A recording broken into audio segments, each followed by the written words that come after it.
What is up, YouTube fam? For those of you who don't know me, my name is Javon, and if you are new to this channel, welcome to the family. Now, recently I posted a video discussing 401ks, what they were, how they help you generate wealth, and also how they help you save money on your taxes at the end of the year every year. If that sounds like a video you are interested in, I'm leaving a video link above just for you. Click on that and you can find out everything that I talked about there. But today, we are not discussing 401ks. Instead, we are going to be talking about traditional IRAs, what they are, how they can help you generate wealth for retirement, and also how they can save you money at the end of the year, every year on taxes. If that sounds interesting to you, if you love talking about money, if any of those details suits you just right, then make sure you don't go anywhere because we are going to be diving into all of those details right now. Now, before we dive into everything, let me just say real quick, if you could hit the subscribe button down below so that way you never miss a video when I post it. I don't want you guys missing out on anything I talk about. We talk about real estate, finances, investing, and everything alike on this channel. You hit that button, you will never miss the content. And without further ado, let's go ahead and dive into the video. Okay, so the very first thing that we have to talk about is what exactly is a traditional IRA. Now, similar to the 401k, a traditional IRA is a tax vehicle that you deposit money into in preparation for your retirement age. Now, a traditional IRA might be best for you if your employer doesn't offer a 401k or another type of investment retirement plan that you can use in the age of retirement. If they don't, then a traditional IRA is perfect because it allows you to invest pre-tax dollars into your account.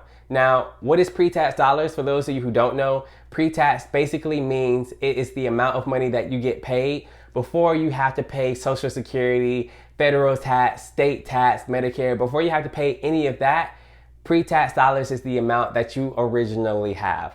Now, the benefit of investing pre-tax dollars is that it allows the money that you invest to grow at a faster rate. Just think about it. Investing $100 is probably going to grow faster than compared to investing $50. Now, not everything is free in life, and neither is this. So even though you are investing pre-tax dollars with your traditional IRA, you eventually have to pay taxes on that money. But the beauty thing is, you can pay taxes on that money when you make your withdrawals in your retirement age. So you only have to pay taxes on the money when you make your withdrawals, and by then, the amount of money that you have grown should be good enough to take care of you when you hit retirement age. Besides the tax benefits that a traditional IRA offers, there are also other benefits that comes along with having one as well if your employer doesn't provide a retirement plan savings things for you.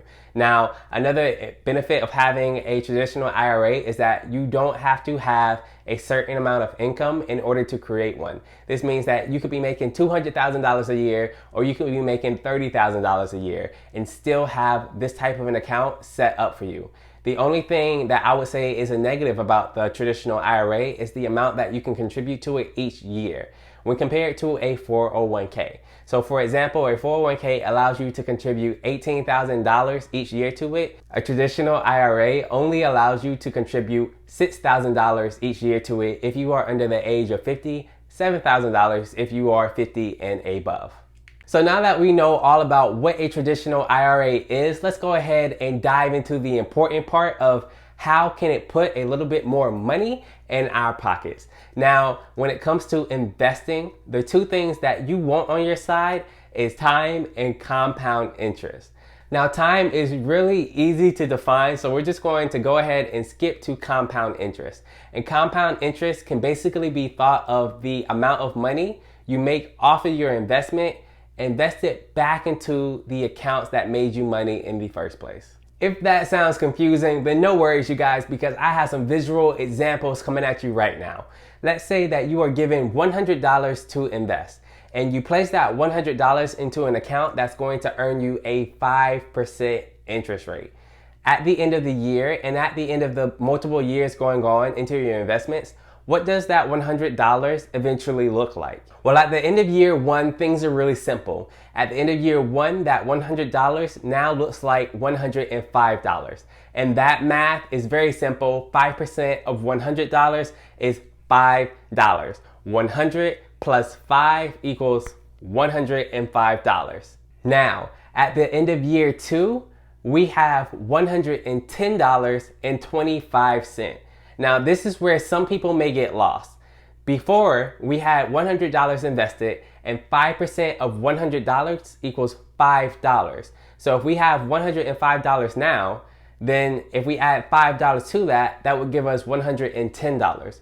So if that's the case, where did the extra 25 cents come from? And you guys, the extra 25 cents came from compound growth. So in our first example, in year 1, 5% of $100 equals $5. So that's how much we added to our original investment to get $105. But at the end of year 2, instead of taking 5% of $100, we are taking 5% of $105. And 5% of $105 equals $5.25. So $5.25 plus $105 combined equals $110.25. And that is the power of compound growth. Now, I get it. $110.25 doesn't look too powerful, but if you don't think compound growth is powerful, it's because you are not thinking big enough. So let me give you a different visual for an example. What would happen if we take that $100 and instead of investing it for just 2 years, like our example shown previously, we invested that $100 for a total of 60 years? Well, we can see here that if you place $100 into an account that compounds annually with a 5% return, in 60 years, you will have $1,867.92. That is almost close to $2,000, you guys. Now, if at this point you're still thinking $2,000 is chump change, I can't do anything with that, then I might be tempted to agree with you, because I would have problems with only having $2,000 into my account for retirement as well. But let's go even bigger. Let's imagine what retirement would look like for you. So for our example, let's imagine that you are 25 years old and you have a traditional IRA set up and you want to contribute $6,000 into that IRA every single year with a 5% interest return. What will that look like? Well, in 30 years, you are going to have invested $150,000, but in your account, you are going to have a total close to $400,000. And the best part about this example is that the age of retirement is 65 years old, and you started at 25. So if you reinvest for 10 more years, you would have over $700,000 in your account ready for retirement. This is an example of compound growth in time and how when they combine together, it gives you some pretty freaking fantastic results. What is up, you guys? Thank you so much for watching this video. It definitely helps support the channel grow. If you like this content so far and you want to see more of it, don't forget to hit the like button down below until it turns blue. And also don't forget to subscribe to the channel as well so you never miss a video when I post it. Now, with that being said, I'm gonna go ahead and let you guys get back to the video. So I have already broken down what a traditional IRA is and how you can use it to generate wealth for your retirement. But you guys, that is not the end of this video. We are also going to take a look at how a traditional IRA saves you money on your taxes every year that you contribute to it. Now, I've done a ton of research on this so that way you guys don't have to. I found a lot of videos, and honestly, the videos I found on YouTube were super confusing, which made me want to make this video for you and for me to break things down in an even simpler way. And when I was doing my research, the truth came out that this topic is honestly very confusing, very fast, depending on your situation. So if you are single and your job doesn't have a retirement plan for you to take advantage of, and you are using a traditional IRA, the math is very simple. And if you are married and neither you nor your significant other is taking advantage of a retirement plan offered at you guys' job, then the math is still very simple, and I have examples for you coming up. But If you don't follow into one of those two things, then the math might be a little bit more complicated. So let's say that you are single, but you have a retirement plan at work that you're taking advantage of, and you also want to invest into a traditional IRA for whatever reason that you want to do that. Well, if that is you, then I've left a link to a site down below that you can check out to find out what type of math that you need to find out for yourself that could help you save money on taxes, or to see if you even qualify for that. But if you are not that, if you are, like I said before, single, or if you are married, but neither you nor your partner is taking advantage of a retirement plan besides the traditional IRA, then these examples are going to work perfectly for you. They're going to show you exactly how you can save money on your taxes each year. And yeah, without further ado, I'm just going to go ahead and put that on the screen for you. So to show you exactly how you can save money on your taxes each year, we are going to do a comparison between two people. We have on the left, Bob, and on the right, we have Jamal. Both Bob and Jamal make $60,000 a year and live in the state of South Carolina. Neither Bob or Jamal is offered a retirement plan at their job. And at the end of the year, both Bob and Jamal take advantage of a $12K standard deduction.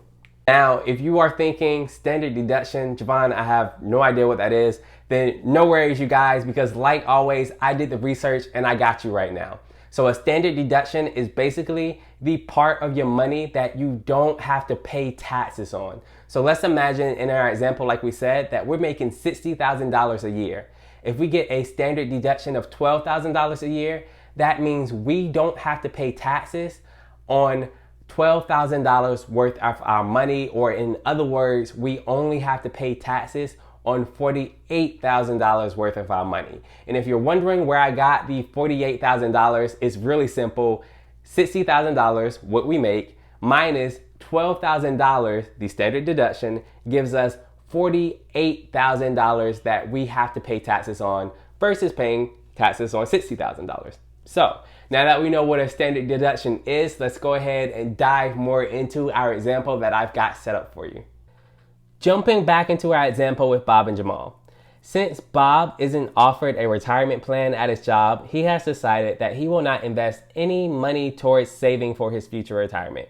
This means that at the end of the year, Bob pays $6,418.50 in federal taxes, $2,844.80 in state taxes. That leaves him with $50,736.70 left over and $0 invested. Jamal, on the other hand, our savvy investor, knows that he does not want to work for the rest of his life and decides that if his job does not offer a retirement plan, then he is going to do the work to create one himself. So after doing some research, Jamal discovered a traditional IRA, created one, and places $6,000 into his account yearly. At the end of year one, Jamal pays $5,098.58 in federal taxes and $2,424.80 in state taxes. That leaves him with $46,476.70 left over and $6,000 invested in his future. At this point, you may be wondering how Jamal paid less in state and federal taxes when compared to Bob, even though they both live in the same state and make the same yearly income. The answer to that is tax deductions. Bob and Jamal both make $60,000 and they both take the standard deduction of $12,000. In Bob's case, his taxable income is $48,000, but in Jamal's case, he is allowed to deduct in taxes how much he decides to invest. Since he has invested $6,000, Jamal's taxable income is $42,000 instead of the $48,000 that Bob has to pay. This ultimately results in him having less taxes than compared to Bob. Now, when you look at this example, who would you rather be, Bob or Jamal? There is no wrong answer. That completely depends on you. This example is just purely set up to show you how you can save money on your taxes every year. We have reached the end of this video, you guys. If you have stayed to the end, then you have my thank yous for being a real one. It definitely helps the channel grow. Now, before you leave, make sure you hop down in the comments below and let me know what you thought of this video and what do you think about a traditional IRA. Do you like it? Do you prefer a 401k? Whatever your thoughts are, let me know in the comments below and I will meet you there. Also, don't forget to hit that like button until it turns blue and subscribe to the channel when you get a chance so you never miss videos like this when I post them. Now that is all for today's video. I truly enjoyed spending time with you. I hope you enjoyed spending time with me, and I'm gonna leave it at that with peace, love, and happiness.